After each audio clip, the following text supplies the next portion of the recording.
करेंगे corporate connection की और आज बात होने वाली है टाटा मेटालिक्स के टॉप मैनेजमेंट से। हमसे खास बातचीत करने के लिए जुड़ रहे हैं कंपनी के मैनेजिंग डायरेक्टर संदीप कुमार जी, जिनसे चर्चा होगी जून तिमाही के नतीजों पर। साथ ही जानेंगे क्षमता विस्तार पर कंपनी की स्ट्रैटेजी और ऑर्डर बुक की स्थिति क्या है। लेकिन मैनेजमेंट से बातचीत करने से पहले आपको कंपनी के बारे में कुछ जानकारी दे देते हैं। टाटा मेटालिक्स एक जाना माना नाम है। 1990 में इस कंपनी की स्थापना हुई थी। पिग आयरन और डक्टाइल आयरन पाइप बनाने का कारोबार में ये कंपनी है। टाटा स्टील की ये एक सब्सिडरी है। पश्चिम बंगाल के खड़गपुर में इनका मैन्युफैक्चरिंग प्लांट है। प्लांट की सालाना क्षमता जो है वो 5 लाख टन की है। वित्त वर्ष 2022 में कंपनी का टर्नओवर 2700 करोड़ रुपए से ऊपर का रहा था।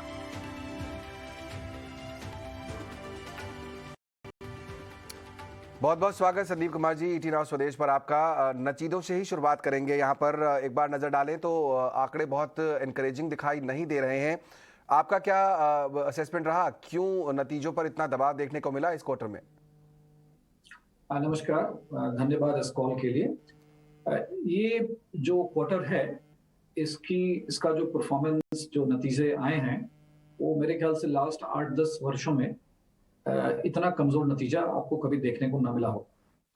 इसके 3 मुख्य कारण हैं और ये तीनों कारण जो हैं वो मेरे ख्याल से वन ऑफ हैं। पहला कारण है, आपको ध्यान होगा कि 22 मई को गवर्नमेंट ने एक्सपोर्ट ड्यूटी आयरन और स्टील प्रोडक्ट्स में लगाए थे, तो पिग आयरन भी उसमें आ गया था। ये 15% एक्सपोर्ट ड्यूटी का इम्पैक्ट जो है इमीडिएटली हमारे प्राइसेस जो हैं करीब 9-10 हजार रुपए गिर गए। उसके कारण उसका इम्पैक्ट ये हुआ, 40 करोड़ का हमने अनुमान लगाया है हमारे एबिटा पे in the month of June और मई के करीब एंड ऑफ मई में। नंबर 1। नंबर 2, अगर आप देखेंगे तो हमने अपना जो एनुअल शटडाउन्स होता है वो टिपिकली हम लोग स्प्रेड आउट करके करते हैं डिफरेंट प्लांट्स का, क्योंकि हमारे पास में 2 ब्लास्ट फर्नेस है, सेंटर प्लांट है, डीआई पाइप है, प्लांट है, तो अलग अलग टाइम में हम लोग लेते हैं। इन सभी का शटडाउन हम लोगों ने क्वार्टर 1 में क्लब कर दिया था। मार्केट अच्छा था और परफॉर्मेंस भी अच्छा था, तो थोड़ा ऑपरेशनल इश्यूज एक फर्नेस में आ रहा था, तो हमने सोचा कि एक साथ ही हम लोग सब लेकर के ठीक कर लेते हैं। अनफॉर्चुनेटली वो जो है एक साथ जो क्लबिंग हो गया, उसका खर्चा वो करीब जो है इसके साथ में along with pig iron price के इम्पैक्ट के साथ में करीब ऑलमोस्ट 70-80 करोड़ टोटल इम्पैक्ट हमको पड़ गया इन 2 कारणों से। इसके कारण आपको बड़ा कमजोर नतीजा दिख रहा है, बट एक्चुअली ये दोनों ही वन ऑफ चीजें हैं। तीसरा कारण जो है, अगर आप देखेंगे which is unprecedented market point of view से, वो हो गया कि स्प्रेड्स जो होते हैं पिग आयरन और कोक में, वो टिपिकली 5-6 हजार रुपए होते हैं, और जो कि पिछले वर्ष इवन एज हाई एज 17-18 हजार रुपए चले गए थे। वो इस क्वार्टर में नेगेटिव थे, ऑलमोस्ट 0-0 या नेगेटिव में, जो कि आज तक कभी 10 साल में ये नहीं हुआ है। तो ये अजूबा गरीब मार्केट का सिचुएशन जो है, इसके कारण सब मिल करके दे हैव ऑल कंस्पायर्ड को हमारे वीक परफॉर्मेंस की तरफ। पहला 2 जो मैंने आपको बताया वो ऑपरेशनल रीजंस था और तीसरा मार्केट था। लेकिन अभी जो हम देख रहे हैं quarter 2 onwards, things are getting back to normal और आपको मच बेटर परफॉर्मेंस देखने को मिलेगा। ये तो बिल्कुल दर्शकों की समझ के लिए एक बार बता देते हैं कि जो नतीजे आपके सामने दिखाई दे रहे हैं उन्हें कैसे रीड करना चाहिए। 3 अहम बातें यहाँ पर बताई हैं मैनेजमेंट ने। पहली बात ये कि एक्सपोर्ट ड्यूटी जो सरकार ने लगाई है उसका इम्पैक्ट पड़ा है। उसके अलावा पहले क्वार्टर में यहाँ पर शटडाउन प्लांट्स जो कि उन्होंने क्लब किए, क्योंकि किसी फर्नेस में समस्या हो रही थी, इसके कारण जो है प्लांट चूंकि शटडाउन किया गया, उसके कारण ये इम्पैक्ट है। और स्प्रेड्स जो है दोनों डीआई और पीआई कैटेगरी में, ये हमने देखा कि नेगेटिव से 0 जैसा बता रहे हैं यहाँ पर कुमार साहब, उसका इम्पैक्ट देखने को मिल रहा है कुमार साहब। लेकिन आगे अब हम देख रहे हैं कि जो कोल प्राइसेस हैं वो भी धीरे धीरे कम हो रही हैं। आपको लग रहा है कि जो मार्जिन की सिचुएशन है वो यहाँ से बेहतर होगी? बिल्कुल। अगर आप देखेंगे तो कोल प्राइसेस मई के महीने में $500 के ऊपर थी एवरेज प्राइसेस। आज के दिन में जुलाई में करंट प्राइस, अगर हम कल का प्राइस देखें तो $240। तो आप सोच सकते हैं कि almost 50% reduction in coal price already हो चुका है। उसके कारण कोक का जो कॉस्ट है वो भी ऑलमोस्ट 40-50% आपको रिडक्शन दिखेगा। तो हमें लगता है कि क्वार्टर 2 में average coke cost will come significantly compare to quarter 1। उसके कारण हमारे स्प्रेड्स जो हैं वो नॉर्मलाइज हो जाएंगे, क्योंकि पिग आयरन प्राइसेस अब स्टेबलाइज हो चुके हैं और इनफैक्ट पिछले हफ्ते तो हमने उनको बढ़ाया भी है, थोड़ा मार्जिनली अपवर्ड इंक्रीज भी किया है। तो मार्केट में थोड़ा डिमांड पिकअप करना चालू हो गया है। तो इसलिए मुझे उम्मीद है कि क्वार्टर 2 क्वार्टर 1 से मच बेटर होगा, in fact like a normal quarter. लेकिन ये भी आपको ध्यान रखना पड़ेगा कि क्वार्टर 2 मानसून क्वार्टर है, तो सीजनली एक वीक क्वार्टर होता है। तो it is not the same as quarter 3 या क्वार्टर 4। तो but considering quarter 2 versus quarter 1 अगर आप कंपेयर करेंगे तो quarter 2 will be much much better and like a typical quarter 2 performance in the past. तो एक टिपिकल क्वार्टर की तरह होगा आने वाला जो क्वार्टर होगा वो। एक और कारण जो एनालिस्ट यहाँ पर आइडेंटिफाई कर रहे हैं नतीजों पर जो इम्पैक्ट हम देख रहे हैं वो ये रहा कि आपने जो ऑर्डर्स पहले बुक किए थे 2021 के पहले, उनकी जो प्रॉफिटेबिलिटी है वो काफ़ी हद तक कम रही। आपको लगता है कि अब जो आप फाइनेंशियल अकाउंटिंग कर रहे हैं उसमें ये फैक्टर्ड इन है, या फिर आपके पास कोई स्कोप है कि आप जो प्राइसेस हैं या प्रॉफिटेबिलिटी है उन पुराने ऑर्डर्स को उनको रीवर्क कर सकते हैं? यहां पर क्या सिचुएशन है? नहीं, ये बिल्कुल सही कहा आपने। हमारे पुराने ऑर्डर्स 1-1.5 साल पुराने जो ऑर्डर्स थे, टिपिकली इस बिजनेस में, इस इंडस्ट्री में जो प्रोजेक्ट्स होते हैं वो 1 से 2 साल के होते हैं। और तो हमने जो ऑर्डर्स FY21 में बुक किए थे, वो काफी ऑर्डर्स हमने पिछले वर्ष उनको एग्जीक्यूट किया है, अभी भी एग्जीक्यूट कर रहे हैं, ऑल्दो क्वांटिटीज अब कम हो गए हैं। तो उनका इम्पैक्ट धीरे धीरे कम होता हुआ आपको नजर आएगा। जो नए ऑर्डर्स हैं उनके प्राइसेस मैं आपको बता दूं करीब 50% हायर है कंपेयर टू जो हमने FY21 में बुक किया था। तो ये भी एक कारण है जो मैंने अभी आपको मेंशन नहीं किया था, लेकिन आपने अच्छा वो बता दिया। ये भी कारण है जिसके वजह से आपको थोड़ा कमजोर नतीजा नजर आएगा, लेकिन ये भी धीरे धीरे अब इवन आउट होते जाएगा। इफेक्ट कितना होता है कुमार साहब, अगर ये समझा सकें?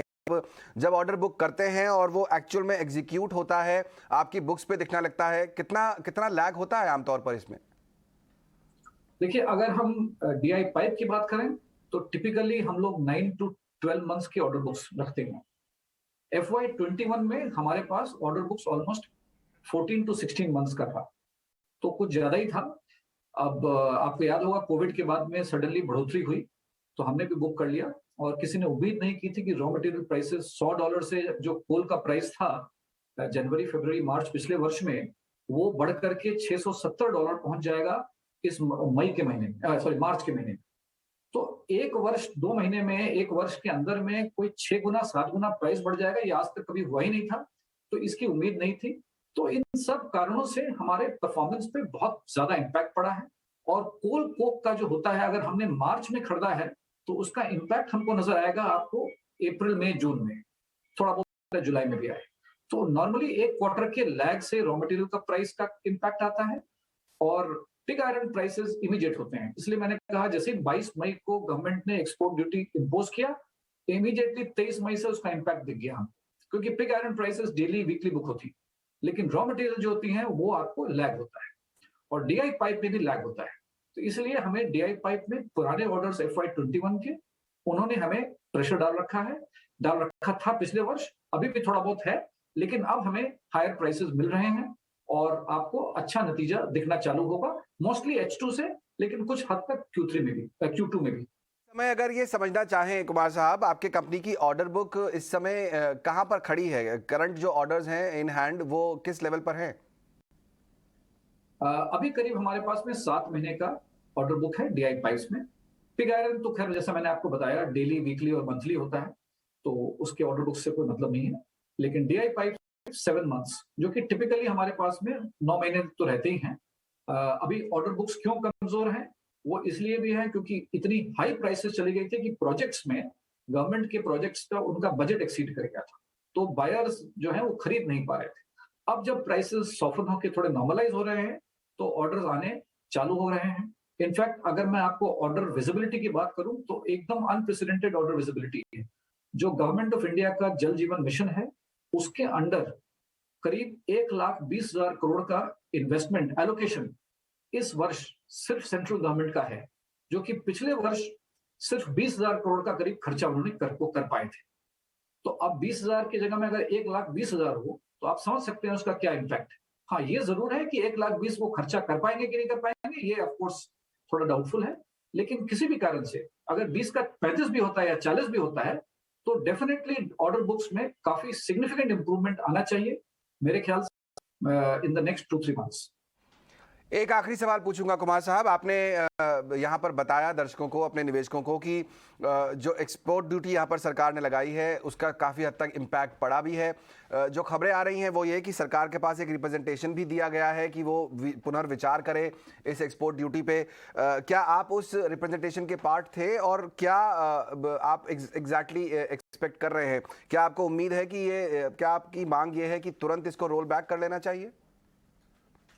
देखिए, हमने तो इस रिप्रेजेंटेशन में भागीदारी नहीं की है, लेकिन मैं सरकार से दरखास्त जरूर करूंगा कि इसको रिव्यू करें, क्योंकि प्राइसेस जो हैं वो अब स्टेबलाइज कर गए हैं। मैं आपको एक आंकड़ा देता हूं। यूएसए में पिग आयरन प्राइसेस जब यूक्रेन वॉर हुआ फरवरी के अंत में, तो करीब आप समझ लीजिए $550 से वो $900 पहुंच गया पिग आयरन प्राइसेस।